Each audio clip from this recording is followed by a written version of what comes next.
Now, could a new activist group bring more disruption to our streets this spring? Well, the Policing Minister, Chris Philp, has issued a warning after GBNews revealed that Just Stop Oil youth movement has joined forces with the controversial activist group Palestine Action for a so-called resistance campaign. Well, together they are calling for an end to oil and gas licences and an embargo on arms deals with Israel. Youth Demand is planning marches and unspecified action next week. Well, our reporter Charlie Peters has the story. New environmental group Youth Demand is advertising upcoming marches and activities in collaboration with Palestine Action. The group started as Just Stop Oil students and is asking volunteers if they are willing to risk arrest. I met with Chiara Sarti, an organiser with the group.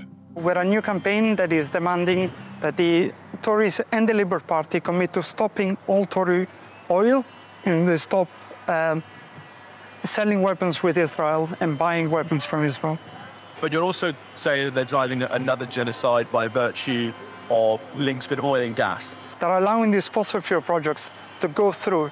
When that carbon gets put in the air, it will result in the deaths of millions of people. Why do you think that the pro-Palestine and environmental causes are linked? If you look closely, it is the same broken political system that is driving genocide on both fronts. The Tories and Labour are driving these policies that are going to kill millions of people. They basically place no value whatsoever on human life. And we can clearly see this in Gaza.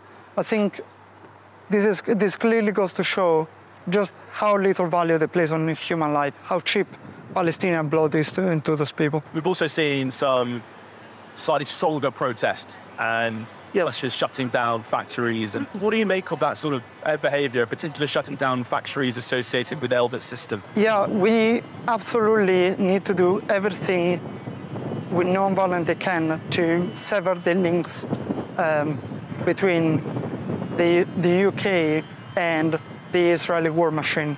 Absolutely. And that includes smashing up factories, even blocking sewers, breaking windows. You support all of that action? I think we need to emotionally connect with what is happening here. 12,000 kids have been brutally murdered. I think if that's not going to get you on the streets, you basically have no values whatsoever. The next 1,000 generations are going to spit on your grave. Well, Charlie's here in the studio. I mean, look, they're uncompromising. They've got their own, you know, they're determined to get their voices heard.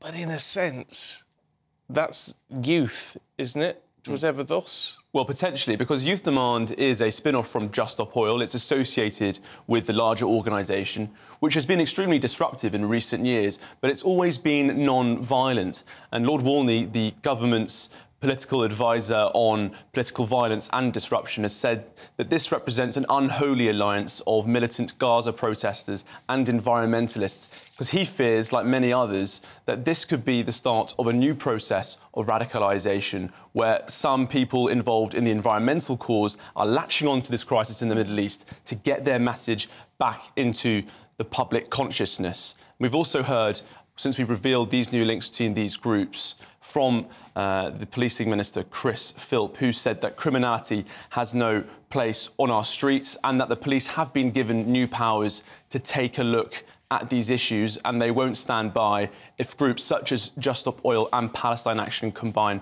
for protests coming up. Now, as we were saying, Just Stop Oil and associated groups, disruptive but not necessarily violent. Palestine Action, by contrast, have been much stronger in their protests. And it was interesting hearing from Chiara Sarti, who we've just heard from, saying that while she said her movement was non-violent and believed in protest, peaceful protest, she did also say that she agreed with some of the actions of Palestine Action, which we're seeing on your screen now, which is the destruction of factories, several incidents relating to that since the group was founded in 2020. They are particularly keen on targeting businesses associated with Israeli military technology firms, and that has led to these concerns now that some of those environmental groups, in collaboration with more, I say, direct pro-Palestine groups, could see that sort of disruption coming onto the streets of Britain soon. We do know that they're meeting from Sunday for the first time. This is a new group that we're revealing, and this collaboration with Palestine Action is set to occur in central London on Wednesday. What it would include, they won't tell me, funnily enough. They don't want to give away their plans, but they did say that hundreds would be involved.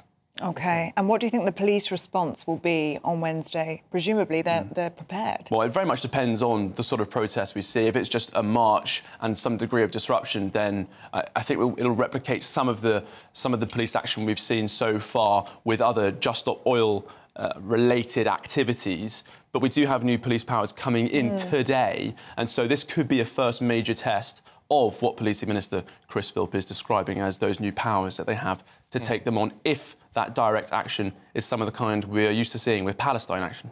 OK. Charlie, thank you. Well, Youth Demand has told us in a statement Chris Philp is right that criminality has no place in our streets, but it also should have no place in the corridors of power.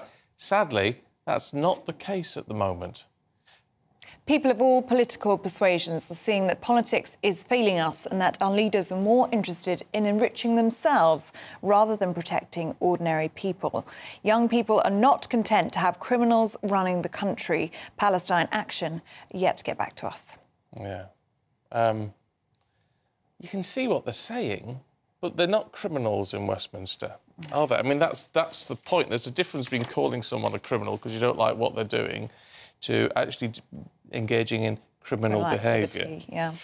The worry is, I think, the youth, as we've seen with Just Stop Oil, are almost the most disruptive of these groups because they're the most willing to engage in disruptive behaviour. You know, they're the ones scaling the gantries on the M25, for example.